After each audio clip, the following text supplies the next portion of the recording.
प्रदेश में एनडीए के सहयोगी पार्टी अपना दल सोनेलाल की मुखिया केंद्रीय मंत्री अनुप्रिया पटेल भर्ती प्रक्रिया पर मुखर हो गई हैं और भर्ती प्रक्रिया में आउटसोर्सिंग का उन्होंने जमकर विरोध किया है।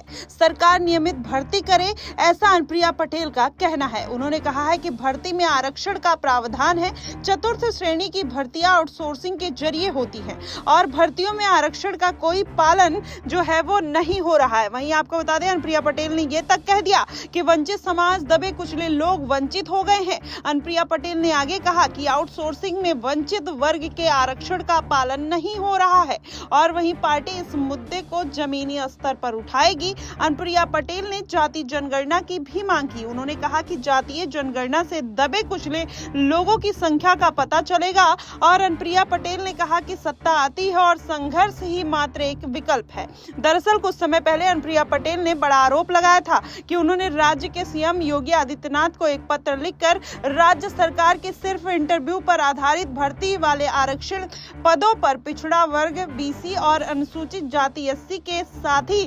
जनजाति वर्ग यानी एसटी के अभ्यर्थी को ना चुने जाने की शिकायत थी और इससे पत्र में काफी कुछ सुर्खियां उनकी बटोरती हुई नजर आई और जिसके बाद ये भी खबरें आने लगी कि योगी आदित्यनाथ के साथ उनके रिश्ते जो हैं वो बेहतर नहीं है। आपको बता दें, अनुप्रिया पटेल ने सीएम योगी और 17 जून को लिखे एक लेटर में कहा था कि आपको बताना है कि पिछड़ा वर्ग व अनुसूचित जाति जनजाति वर्ग के अभ्यर्थी लगातार संपर्क कर रहे हैं।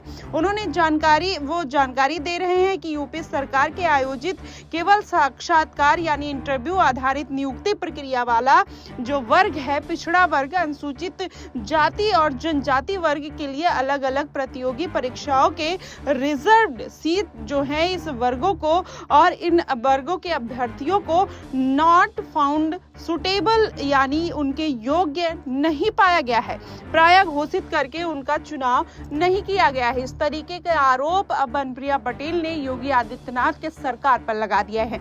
इसके पहले देखा जाए तो योगी आदित्यनाथ के ऊपर केशव प्रसाद मौर्य और अनुप्रिया पटेल दोनों हमलावर होते हुए नजर आए। ऐसे में माना ही जा रहा था कि जो एनडीए के घटक दल है वो कहीं ना कहीं योगी आदित्यनाथ से नाराज हैं। संजय निषाद और ओपी राजभर की भी नाराजगी खुलकर सामने आई थी। जयंत चौधरी ने भी मुखर होकर कांवड़ यात्रा के मुद्दे पर योगी आदित्यनाथ को घेरना शुरू कर दिया था। अब ये मामला कहीं ना कहीं तोड़ पकड़ता हुआ फिर से नजर आ रहा है। अनुप्रिया पटेल ने एक बार फिर से योगी आदित्यनाथ पर निशाना साध दिया है। अब ऐसे में देखना ये होगा कि इस बार बीजेपी में क्या अनुप्रिया पटेल मुश्किलें बढ़ाती हुई नजर आएंगी या फिर उनका सामना अखिलेश यादव से हो सकता है, क्योंकि अखिलेश यादव जिस तरीके से मॉनसून का ऑफर देते हुए नजर आ रहे थे, अगर इन सभी रणनीतियों को देखा जाए तो अखिलेश यादव भी पीडीए पर काम करते हुए नजर आते हैं। अगर भारतीय जनता पार्टी का जो साथ है वो अनुप्रिया पटेल को रास नहीं आता है तो क्या आने वाले दिनों में वो सपा पार्टी का रुख करते हुए नजर आ सकती हैं, ये देखना दिलचस्प रहेगा।